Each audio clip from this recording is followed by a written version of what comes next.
Klaus Barit Borch Hansen, surnommé Klaus le karatéka, était un motard hors-la-loi danois et un gangster qui occupait le poste de sergent d'armes européen au sein du Bandidos Motorcycle Club, ainsi que celui de président du chapitre Moyen-Orient. Hansen a grandi dans la banlieue ouest de Copenhague. Après une ascension fulgurante dans les rangs des Bandidos, il est resté membre senior du club pendant 5 à 6 ans, occupant le poste de sergent d'armes européen à Marseille, en France, avant de retourner au Danemark, où il aurait été candidat à la présidence nationale des Bandidos. Pendant la guerre des motards nordiques au Danemark de 1995 à 1997, Hansen a été personnellement nommé garde du corps du président européen Jim Tindane, avec qui il a voyagé en France et en Australie. Hansen s'est opposé au traité de paix avec les Hells Angels, qui a mis fin à la guerre des motards en septembre 1997, à la suite de quoi il est devenu président du chapitre Moyen-Orient des Bandidos. Il a commencé à perdre la faveur de la direction des Bandidos, en partie en raison de son refus de se faire discret. Hansen aurait eu des problèmes avec le style de leadership militant de Tindane et aurait recherché plus de place au sein du club. Il était une figure bien connue et était perçu comme un bonhomme physiquement imposant, arborant une barbe noire et portant un long manteau de fourrure noir, mais ayant une personnalité gentille et extravertie. Hansen était connu pour son comportement excentrique et se promenait souvent dans la rue avec son singe domestique sur son épaule. Il était surnommé Klaus le karatéka en raison de son talent en arts martiaux. Hansen a fréquenté l'actrice Dort Damsgaard, qui l'a décrit comme un homme respecté et humble, qui ne prenait pas la violence et s'opposait au trafic de drogue. Une querelle interne au sein des Bandidos a commencé à l'été 2000, après l'expulsion de l'ami proche de Hansen, Mikey Larsen, en août 2000. Hansen a été averti par le président des Bandidos, Jim Tindane, qu'il devait démissionner avant d'être expulsé du club en mauvaise posture. Il a répondu à Tindane en disant qu'il ne remettrait pas ses couleurs et que si les Bandidos souhaitaient récupérer leurs propriétés, ils pouvaient tenter de le faire. Après avoir dissous le chapitre en expulsant ses membres et en brûlant tous les symboles des Bandidos dans le clubhouse, Hansen a été expulsé des Bandidos et a été informé par la direction qu'il devait quitter les lieux avant le 1er mars 2001. Hansen a quitté les Bandidos avec 3 autres membres centraux du club.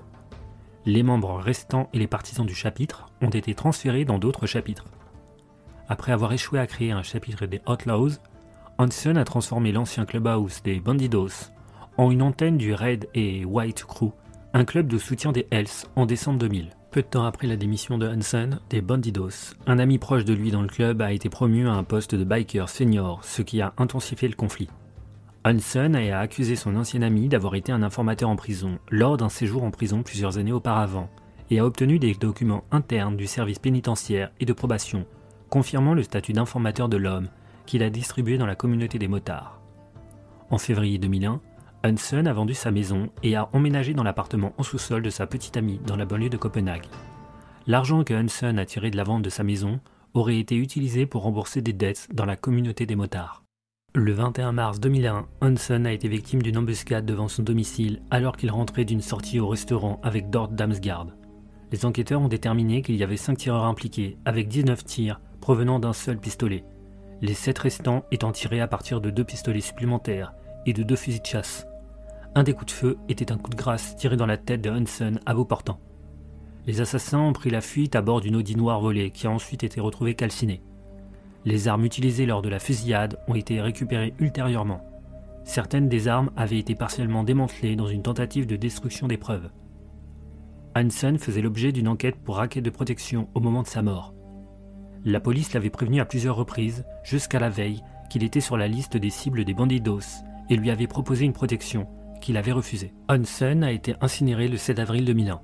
Après le meurtre de Hansen, Damsgaard a également reçu des menaces de viol et de mort qu'elle a signalées à la division des homicides de la police de Copenhague, chargée de l'enquête sur la fusillade. Une lettre qui lui a été envoyée était signée « Dieu pardonne, les Bandidos ne pardonnent pas ». La police criminelle a enquêté sur le meurtre et a ensuite arrêté 4 membres, full patch, des Bandidos, qui ont été inculpés du meurtre de Hansen. Lors du procès, il est apparu que les Bandidos et les Hells avaient tenu une réunion de crise dans la rue devant un café à St. Hans Torv, à Norebro, 2 soirées avant que Hansen ne soit abattu. L'un des hommes accusés du meurtre, le président du chapitre de Roskilde des Bandidos, Karl Martin Torup, a nié que la réunion entre les Bandidos et les Hells concernait Hansen et son association avec le Red et White Crew. Il est ensuite apparu lors du procès, cependant, que les Bandidos et les Hells craignaient une nouvelle guerre des motards parce qu'Hansen était soupçonné de monter les 2 clubs l'un contre l'autre en représailles à son expulsion des Bandidos. Le leadership des Hells a accepté lors de la réunion avec les membres seniors des Bandidos que les Bandidos pourraient tuer Hansen. Le 12 avril 2002, Jens Christian Torup a été condamné à la prison à vie pour le meurtre devant la Cour supérieure de l'Est. Les 12 jurés et les 3 magistrats ont également décidé qu'il devrait être admis dans un hôpital psychiatrique lorsque le conseil judiciaire a déterminé qu'il était mentalement malade. Le 15 janvier 2003, la Cour suprême a décidé que sa peine devait être réduite à 16 ans de prison. Les 3 autres suspects, Ken Kemo, Karl Martin Torup et Peter Busch Rosenberg, ont été acquittés des accusations de meurtre et de complot pour meurtre le 11 avril 2002. Hansen avait conclu un pacte avec Mikey Larsen, dans lequel ils s'étaient engagés tous deux à se venger en cas de meurtre de l'autre.